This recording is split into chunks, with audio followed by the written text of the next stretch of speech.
वर्णिवेशरमणीयदर्शनं मन्दहासरुचिराननाम्बुजं पूजितं सुरनरोत्तमर्मुदा धर्मनन्दनमहं विचिन्तये।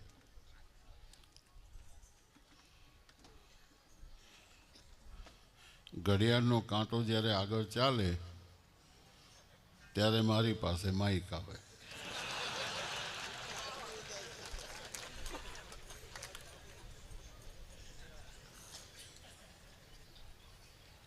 કહેવાની વાતો સૂત્રમાં તમે બધાય સમજી જાઓ છો.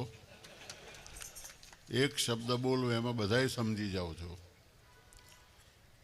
એટલે હું સૂત્રની અંદર જ તમને જે કંઈ મારે સલાહ સૂચન આશીર્વાદ જે કંઈ તમને આપવાનું છે આપી દો.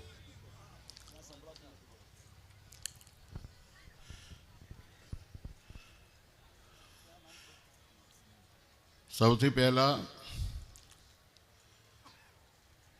સ્વામિનારાયણ ભગવાન, એને આપણે સૌ ભગવાન માનીએ છીએ.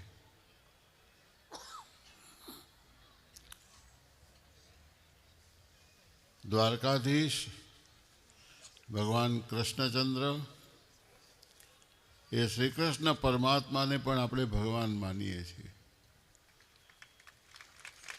રામાનંદ સંપ્રદાય કે ગમે તે સંપ્રદાય એની અંદર દરેક ઈષ્ટ ભગવાન અને ભગવાનના અવતારો આ બધાનો એકાત્મપણું એક સ્વરૂપ એક જ પરમાત્મા છે એ એકેશ્વરવાદનો સિદ્ધાંત એ આપણા સંપ્રદાયનો સિદ્ધાંત આપણને આપવામાં આવેલો છે, ભગવાને આપેલો છે.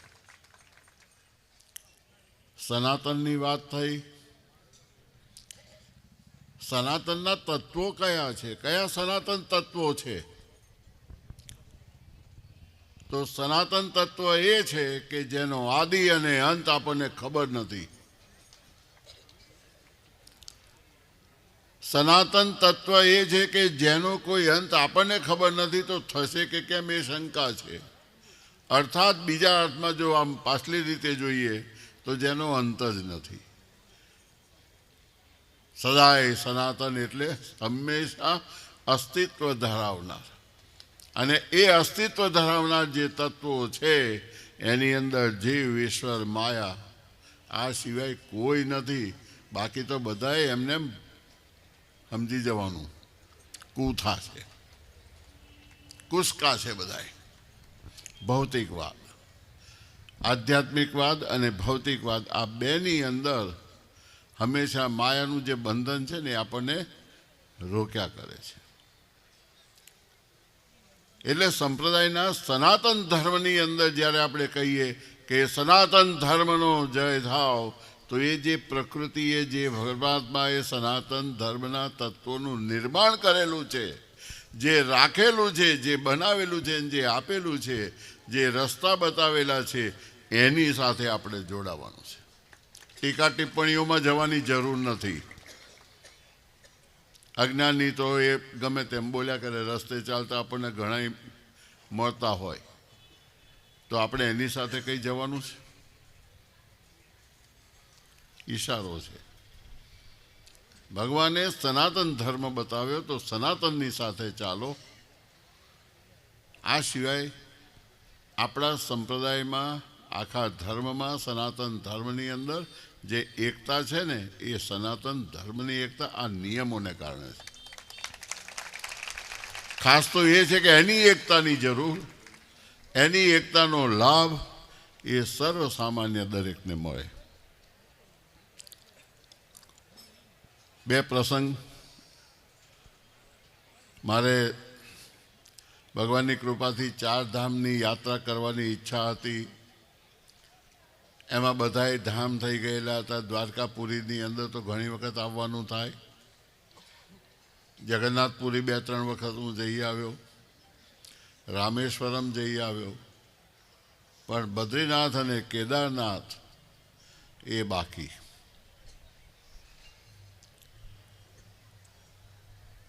એક સમય રાત્રે સૂતો અને જેમ લાકડીથી કોઈ ઉઠાડે ને એમ તરત જ ઉઠાડ્યો. કોણે ઉઠાડ્યો ભગવાન જાણે. ઉઠ્યા પછી કે અહીં કેમ બેસી રહ્યો છું? મારા શરણમાં અમે કોઈ દેખાવ તો ખરા. પહેલા ક્યાં જવાનું, કોની સાથે જવાનું, કોના શરણમાં જવાનું? ત્યારે બદ્રી વિશાળના દર્શન થયા અને તે વખતે સંકલ્પ કર્યો કે તાત્કાલિક મારે બદ્રીનારાયણ જવું છે અને યાત્રા કરીને ભગવાનને પગે લાગવું છે. લાલજી મહારાજ સાક્ષી છે. એ કે આપણે ગુરુ પૂનમ પછી જઈએ. મેં કહું તમારે આવવું હોય તો આવજો, ના આવવું હોય તો રહેવા દો.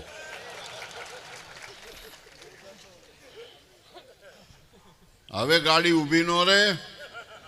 હવે જવાનું એટલે જવાનું. તમે નાના લાલજી મહારાજને મોકલી દો, એટલે એક ડ્રાઈવરને ગાડી મોકલી આપો. આવ્યા ભગવાનની કૃપાથી. બદ્રીનારાયણની યાત્રા થઈ ગઈ અને ત્યાર પછી જ્યારે સંકટ આવ્યું એમાં જે રસ્તે અમે ગયા હતા બધો રસ્તો ધોવાઈ ગયો. આ એક પ્રસંગ.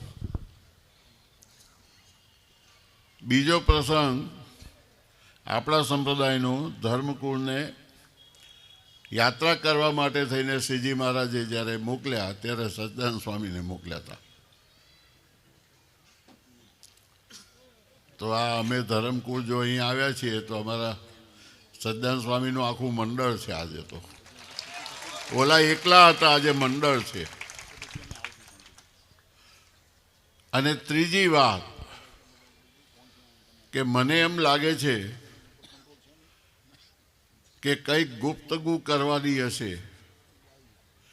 કંઈક અંગત રીતે કંઈક ભગવાનને કંઈક કહેવું હશે, એટલે મને અહીંયા બોલાયો. અમારો નાતો જૂનો છે. આ બધાને તો, તમારા બધાને તો ખબર નથી, પણ મારો નાતો તો છે ને બહુ જૂનો છે. દ્વારકાધીશ જ્યારે દ્વારકાધીશ પછી બન્યા, પહેલાં તો કાળીઓ, કાનુડો આ બધું કહેવાતું એમના નામથી. અને એમનો જે જન્મ એ જેમ દેવકીના 8માં, આ બધા મેં ઘણી વખત કીધું છે. એટલે કદાચ મને એમ લાગે છે કે એમનો જ કંઈક ઈશારો છે કે અહીં આવો એટલે હું તને કાનમાં મંત્ર આપું, પછી મહાભારતનું યુદ્ધ જીતાય.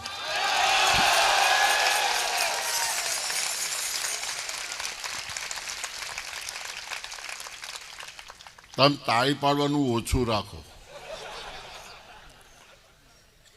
તમે શાની તાળી પાડી અત્યારે? મહાભારતનું યુદ્ધ જીતા એમ મેં કીધું.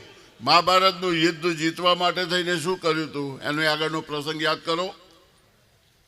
દ્વારકાપુરીની અંદર બંને પક્ષો આવ્યા. દ્વારકાપુરીમાં બંને પક્ષો આવ્યા, એક પાંડવો અને એક કૌરવો. માગણી કરી કે યુદ્ધ થવાનું છે, માટે અમને તમે બળ આપો, અમને મદદ કરો. ત્યારે મદદની અંદર કૌરવોએ સેના માગી અને અર્જુનજીએ કૃષ્ણ એક. હું તો તમને બધાને લઈને અહીં આગળ આવ્યો છું, પણ હું તો કૃષ્ણને માગવા આવ્યો છું. આપણે જે યાત્રા કરી, જે આપણને અશ્વમેઘ યજ્ઞના જે પુણ્ય મળ્યા છે, એ પુણ્ય ધર્મની જ વિજય થાય. ધર્મનું આજે છે તે જે અધર્મની સામે કળિયુગની અંદર એનો વિજય થાય, એટલા માટે થઈને આપણે ભગવાનને અર્પણ કરવાનું છે. અને એ અર્પણ કર્યા પછી એમને કહેવાનું કે હવે હાલો અમારી હારે, આપ આજ્ઞા કરો, અમે બેઠા છીએ, અમે તૈયાર છીએ, આપની શક્તિ આપની જ છે, હું નહીં. હો, ઘણાનો ફોન આવતા હતા, અમારાથી આમ થાય છે, અમારાથી આમ થાય છે, આમ. મેં કહ્યું પહેલાં જે હુંકારો હતો ને, હુંકારો કાઢી નાખો. તમે ભગવાનને પ્રાર્થના કરો, ભગવાન તમે હલાવશો તો હાલશું, નહીં હલાવો તો નહીં હાલીએ, બેસી જઈશું ગાડીમાં. હુંકારો માન એ હંમેશા તોડું. નિર્માની થઈને તમે અહીં આવો, ભગવાનનું જો તમે શરણ સ્વીકારો તો ભગવાન જરૂર તમારી ઉપર રાજી થાય. સમય નથી લેવો. ઘડિયાળની કાંટાને થોડો ચોંટાડી દીધો, પણ હવે ચાલુ કરી દઉં છું. આગળ આપણે ભગવાનની મર્યાદા છે.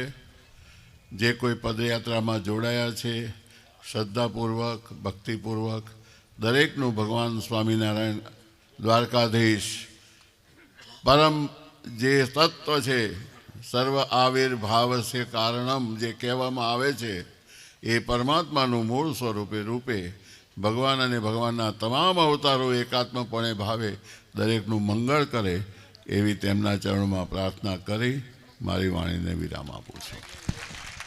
અત્રે